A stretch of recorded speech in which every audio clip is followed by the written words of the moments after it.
I've been coming here for, what, 6 months now. This is the first time I've seen a guest speaker be recorded, so that's cool. And yeah, also every time I come, I screen something, and usually I bring it on a disc or a drive. And the one time that I don't do that, and only send you links, is the one time the internet doesn't work. So that's great. We're still seeing it. Might work, so. Well, let's hope. Okay. It works! Yeah! Sorry, I just was stressed about this the whole time. I've been trying to act like I care about everything else, but I'm just really stressed out about this. Now it's okay. Hey, when the internet goes down, where are we all going to go? Alright. Thank you. Sorry. It's not about me. And scene and tongues. Okay. So, real quick, let me just apologize. I'm fighting off a cold, so I sound like crap right now. So there's that. Might need a glass of water in a minute, but anyways, let me give you a quick backstory. Oh yes, water. Thank you. Water. Let me give a quick background on me. When I was a kid, I had a very successful but very short-lived career as a child actor. Like you said in the thing, most notably for the youngest lost boy in the film Hook. I was the one that spit out the candle and yelled "Goodnight Neverland." Nice. I actually, during that, I auditioned for a sitcom, and I got the role as the youngest kid on Home Improvement, but the production of Hook ran too long, and they had to postpone, and they ended up eventually having to recast because I was still making the movie, so I didn't get that. But I had it, and then they moved on. Anyways, after that, I did 4 episodes of a TV show called Cheers. I was one of Carla's kids. Did everybody know your name?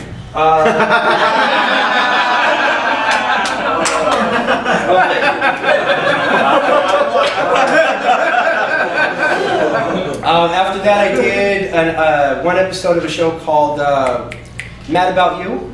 There was one episode where they went to a natural history museum and they had a flashback. I played young Ira in the flashback.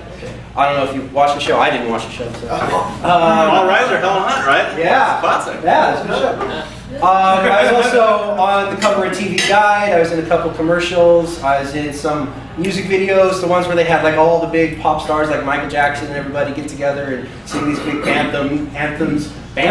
Yeah, anthems to raise money. Yeah. And then Anthems are the banthams or the anthems of the Bantha people. Yes. I like it. And that was all like when I was 6 and 7 years old, and then I took a break and kind of left the industry so I could kind of try to have a normal upbringing, like try to raise myself into an adult as like a normal person, which at that point was already impossible. Yeah, that didn't work out very well at all. And then I went through something that I feel like a lot of other child actors go through when they're growing into adolescence, is that they want to try to fit in more than anything. And so they kind of shun all that acting stuff. So I went through this phase where I denied it all. Like, people would say, "Weren't you that kid?" No, I wasn't me. It was just some guy that looks like, I don't know what you're talking about. And so, even though like I really secretly had this like inner burning passion, and anytime I had the opportunity to grab a camera, I jumped on it. But played it off like, all right, I mean, if you really want me to, that kind of thing. And it took me until I was in my mid-20s before I actually allowed myself the room to stand out and actually get back into it and admit to myself that I like it. What ended up happening was, at the time I was working as a professional sound engineer and stagehand, and it's something that I taught myself how to do, so I was just kind of like, I'm not going to say faking my way through it, but I was like, didn't really know as much as the people around me. So I decided, you know what, I'm going to go to college. I'm going to learn how to do this legit. 6 months into my time at college, I decided that I hated audio engineering and changed over to video production. I took a class called Video Production for Audio Students because I went to the Art Institute where I met my buddy Aaron here. Hi, an official sound guy. Anyway, so as a sound student, they gave me a class called Video Production for Sound Students, where the class project was that I produce a short film. So that's when I produced my first official short film, and I had so much more fun in that class than the following class where we talked about microphone polar patterns, where I was completely bored out of my mind. Oh yeah? Okay, cool. Right. So that's when I changed my major over to film. That was 2009.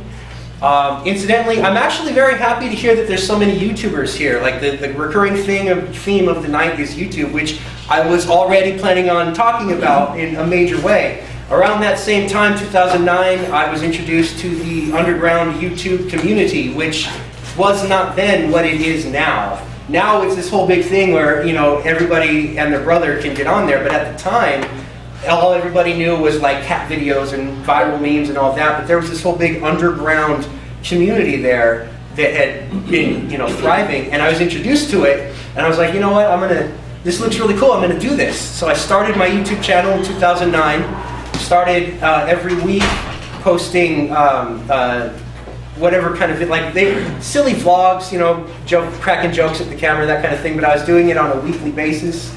And that's when I changed over to film, and that's when I started my production company, Easily Amused Group Productions, in 2009.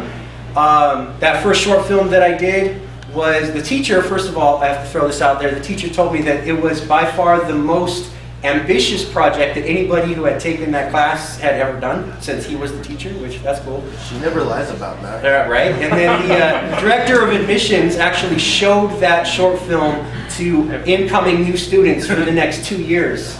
So that's cool. So I figured, you know what, it looks like I actually have some talent here. So I stuck with it for another 2.5 years, and in my time at the Art Institute, I directed 4 short films, and then I bankrupted out of college because just so happens the Art Institute is a for-profit school, and it was very expensive, and I used all the money and all that. And I'm still in debt up to my eyeballs, but that's a whole other topic altogether. Shortly after I left the Art Institute in 2011, I did my first 48-hour filmmaking competition.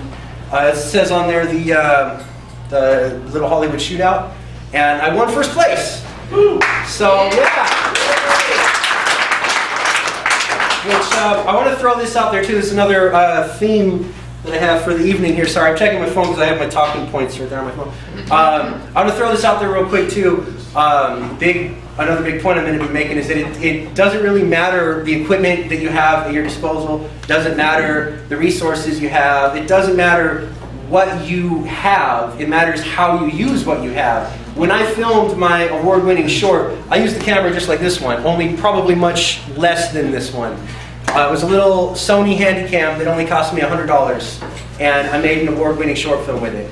And I shot partnered YouTube videos for more than a year, a couple of years with that. And the prize money that I got from that award-winning short, I then used to buy my first DSLR. So, you know, it doesn't matter what you have available to you, it matters how you use what you have available to you, so you can build yourself up.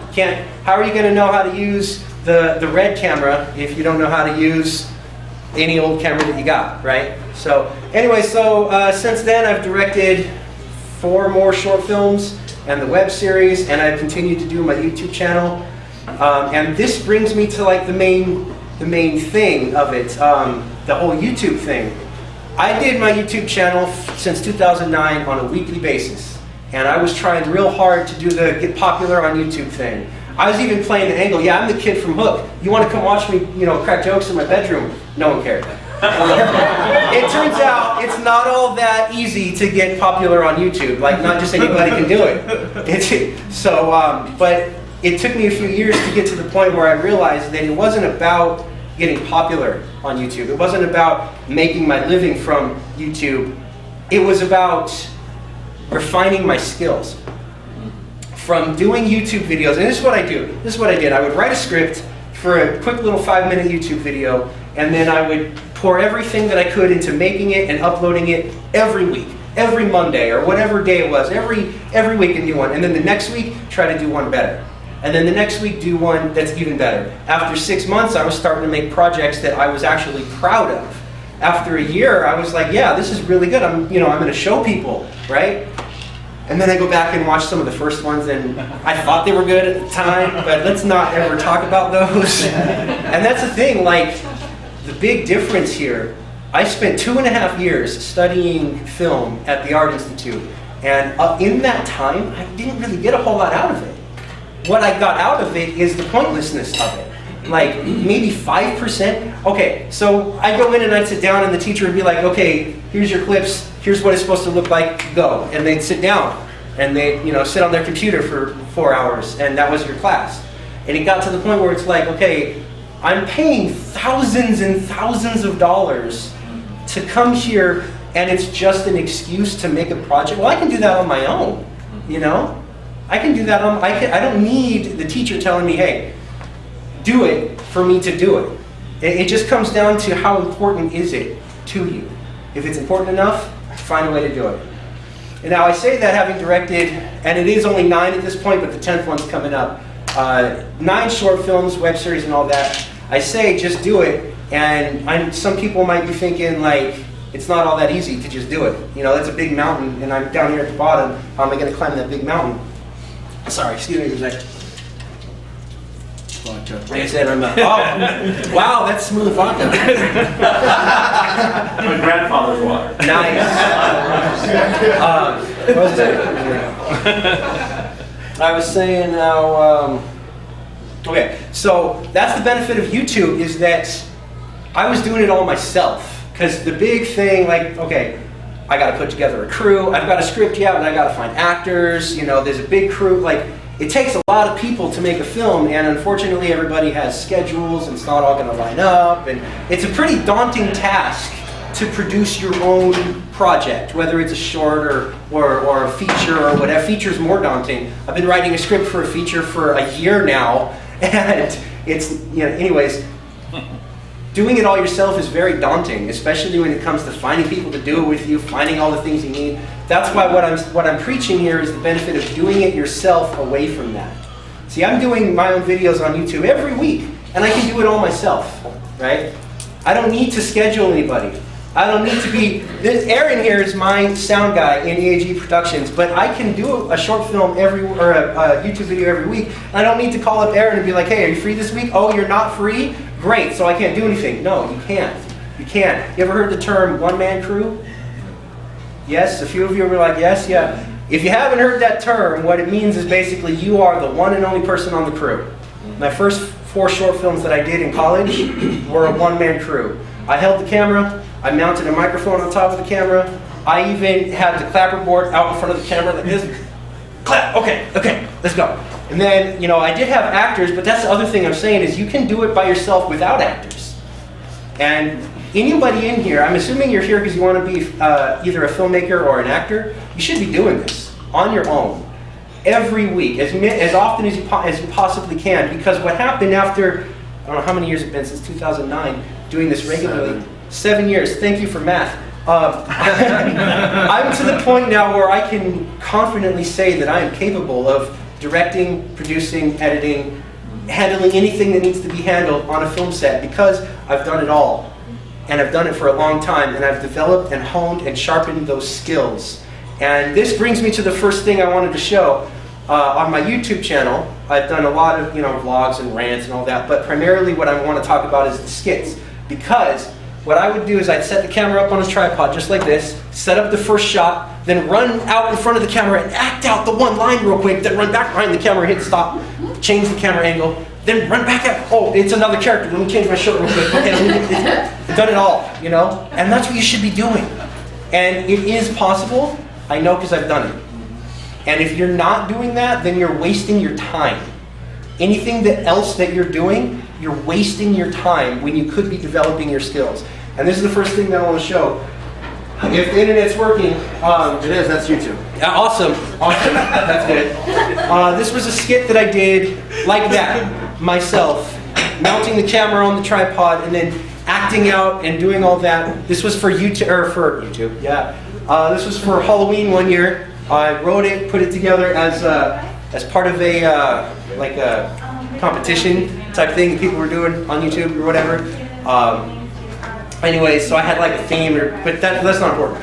The important thing is that I did it on my own without anybody helping me, and there's no excuses. You can do it too. Anybody that's in here should be, whether it's directing, whether it's acting. See, acting is great because you can just set up the camera and you can just do a monologue for 2 minutes and then throw that up and then next week do another monologue. You keep your acting skills strong, you know, acting muscles, keep those strong too. It's not just for filmmakers, it's for anything. My buddy Aaron is a sound guy. He could be doing sound stuff every week without any video at all. You ever seen a YouTube video where it's just a picture and a bunch of sound? You could be doing that, man, every week. Anyways, I want to show this. I sent you a link in the Facebook. Facebook, okay. I'm scared about going to Facebook because if it doesn't work, we can just find it on my YouTube channel.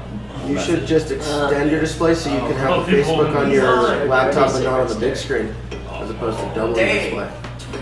Well, man, you're blowing up today. Wow, man. Just blowing up today. that's since I checked it 5 seconds ago. You are blowing up in the last 5 People seconds. like I got choked up by watching The Incredibles 1 Syndrome. Okay. Right there. That's me. There it is.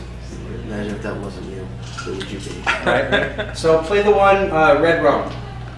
Yes, sir. I like Spice Drum myself. You're catching on. I don't know if you've seen this one. I Have you seen don't this remember. one? You're catching on. We can do this all day.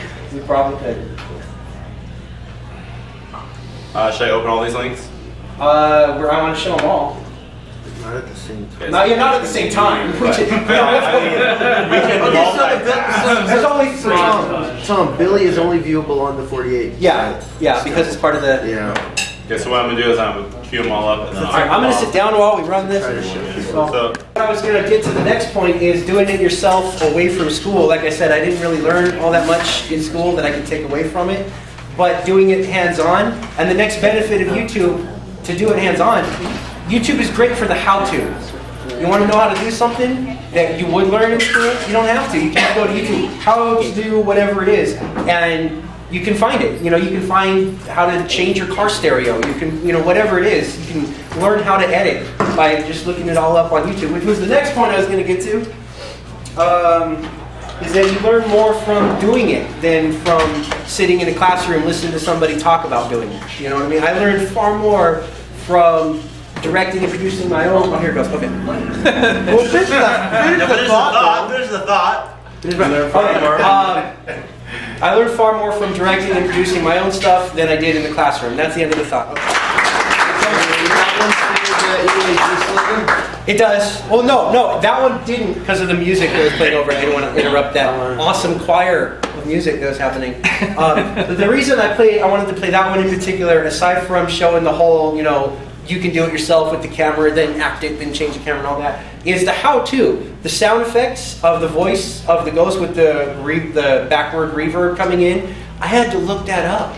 I didn't know how to do that. And I didn't have my buddy Aaron at the time to tell me how to do that. So I had to go into YouTube, how to do this effect of the backward reverb, and it took me a minute, but I was able to find tutorials and things to show you, well, this is what you have to do to get this effect that you want. And so that's the example that I was just talking about. Is like if you can do it on your own and you can just kind of learn hands-on, and YouTube is a great resource for helping you learn how to do what it is that you want to do, which brings me into the next video clip I wanted to show. Don't worry.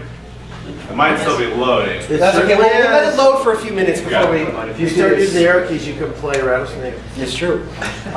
So after years and years of trying to make it popular on YouTube and failing tremendously, I took last year off, 2015. I took it off really from making YouTube videos and decided to completely switch gears on my channel. And instead of doing, you know, a silly vlog or a skit like that, now I'm doing my new show is called Filmmakering Like a Boss, where I kind of just sit in front of my camera and just talk about filmmaking and all the different, because this is the thing that I'm really passionate about, you know, and it helps if you write and talk about the thing that you're passionate about. So I kind of just talk about it, and I'm talking about it like I don't want to say that like I'm teaching, but it fits into that how-to. Like I know how to do it, so I'm sharing what I know with anybody that wants to learn how to do it. And again, this is doing multiple things. Anybody that might need the tips, anybody that wants to be a filmmaker and is just kind of jumping in and not really knowing anything, maybe I can help you guide, you know, what you want to do, and maybe I can help you. But also, aside from that, what it's doing is, again, helping me keep my writing skills and my editing skills and my film, all the muscles that I have, keeping them stretched and going. So what I want to show you now is the most recent episode of Filmmakering Like a Boss. I try to upload them every Saturday because keeping yourself on a schedule like that, as often as you, whatever works for you. You know, for me it works to do one a week. Some people it's every other week. Some people it's one a month. But it's important if you're going to do this to keep yourself on a schedule, because if you do get to a point where you're doing this professionally, there's deadlines. Everything you do, there's a deadline. I read an article. No, I didn't read an article. I saw a video. It's more important. It's more important. It was an interview. It was an interview with Shia LaBeouf. And he's talking about the second Transformers movie. And he's talking about, in his words, the reason it was terrible is because they didn't really have a script. They were just filming to meet a deadline. Which means even people like Michael Bay are just having to meet these deadlines. He's at like the upper echelon. I just spit on you, I'm sorry. He's at like the top. It hit the floor. Okay, cool. We're good. Anyways, so he's at like, you know, the name Michael Bay commands respect, but even he has to meet deadlines. So in doing this every week, every Saturday, I upload a new video. The only thing that there's no consequences if I miss a week, except for myself, with letting myself down, you know? Because I'm training myself on how to meet deadlines. And that's the benefit of doing this too, is you're training yourself not only on how to do these things, but on how to do it in the timely manner that you would be expected to do it in the real world, where you're actually getting paid for it. So, with that said, here is the point of showing that is to show how the whole, you can learn things on YouTube, the whole how-to. And I'm not the only one. Like, I'm a smaller guy. There's channels that are huge that have hundreds of videos and thousands of followers. One particular that I like is a show called Every Frame a Painting. Yeah. You've heard of it? You know it? Yes. All right. Yes. Great channel. A lot of really good advice and tips for the beginning filmmaker and the intermediate filmmaker. I think it's the guy that runs it has been like an editor, professional editor for like 20 years or something like that. Anyways, so what I'd like to say next is one of my favorite quotes from one of my favorite directors, James Cameron. He says, if you want to be a director, all you have to do is make a film, put your name on it as director, even if only your sister acts in it, but that makes you a director. Everything after that is just negotiating your fee and your rates and your budget. So, if you want to do it, do it. Like, there's no excuses. How important is it to you? You decide, and then you take it from there. You know, there's no reason why you can't do it. That's the whole thing that I wanted to say. What I'd like to do next is promote the next project that I'm working on. And I actually was going to talk to Derek about maybe coming on as producer, and we can make it a LBAFA thing. So I mentioned earlier I've been writing a script for a feature. Anybody that knows anything about how to get features produced is first, you have to start with a proof of concept. And I'd like to direct the feature. So that means I need to direct a short version of the feature as a short film with me directing it to show anybody like, okay, if I'm allowed to make this movie, this is what it would look like. This is what my vision is, like a short demo of what my vision is. If you give me money, I can do it like this, but better. That's what the proof of concept is. And so my crew's coming together quite nicely. What I need is actors. So anyone in here who's interested in being an actor, over the next week, probably Wednesday-ish, I'm going to be posting an open casting call on the LBAFA Facebook page. I'm looking for 12 actors, because what I'm doing, I love this. The short film, okay, so the feature is called Who Done It? It's a murder mystery. It's a comedy. It's like a modern day take on the classic dinner party murder mystery, like Clue, where we all get together, we sit around a big long table, we have dinner, and then somebody dies, and we got to figure out who did it, right? So that's what the feature, the short, what I call it, proof of concept. That's called Who Done It? The short version. What I'm doing is I'm bringing back that old kind of comedy where you break the fourth wall. So I'm actually going to play a character in it, and my character is the director of it, and then I die. So I'm going to just break the crap out of that fourth wall. I love stuff that do that. That doesn't happen enough anymore, ever since Deadpool. Like, that's the only thing recently. Anyway, so I have a dozen different unique characters, each with their own motives and personalities, and like I have a French maid who only speaks French, but no one else can speak French, so I'm going to put subtitles and overdub and all. It's going to be great, but I need actors. So I'm going to be posting a casting call on the Facebook page, probably Wednesday-ish. So if you're interested, take a look at that. And this goes back into what I was saying earlier. I don't have a place for auditions. So if you want to audition, grab a camera, find a 2-minute monologue, film yourself doing a little monologue and send it to me. And it doesn't matter, like you can do it on your phone, you can do it on webcam, like anything. It doesn't matter, I don't care the quality. Somebody was talking about having a reel earlier. I think it was you don't have a reel. If you're gonna apply is not really the right word, I don't like that word, but if you're gonna try to be in, audition, thank you, I've lost the word. If you're gonna audition for something that you would require a reel, well, you're not gonna get any work really if you don't have a reel. But if you do have a reel, even if it's low quality, even if it's shot on your phone, even if it's just anything, it's better than not having it. And whether you have one that's low quality or whether you don't have one, you're not going to get that big Hollywood movie star payday anyway, so you got to work yourself up to it. So when I'm going to ask for audition pieces, I just want to see your face, I want to hear how you sound, I want to hear your mannerisms, and I want to judge based on that whether I think you'd be a good fit. I don't care about your camera. I don't care about your editing. I don't care about the quality of your reel. Right now, I just want to see you. You know what I mean? Mm-hmm. So it doesn't matter. So you can do what I'm saying. You can film YouTube videos and you can post them up. If you tell me if you want to audition for a part in my short film and you tell me I've got a YouTube channel I've been posting to every week for the past 2 years, that's where I'm going to go so that I can see you on your YouTube channel.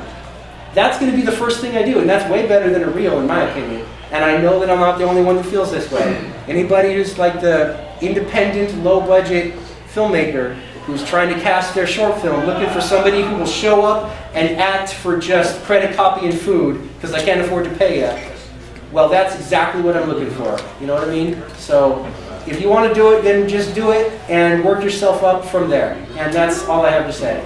So there you go.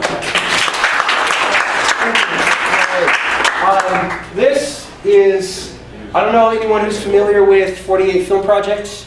It's a 48-hour filmmaking competition where you have 48 hours, you got to produce a 4 to 7 minute short film based around assigned thematic elements. So this was ours, it's called Billy. Our thematic elements were, they assigned us a character, which was Jan Cusack, a hairdresser, which, how am I going to work with that? Then our prop was a pair of shoes, and our dialogue was, what was the dialogue? It was, you know, your future.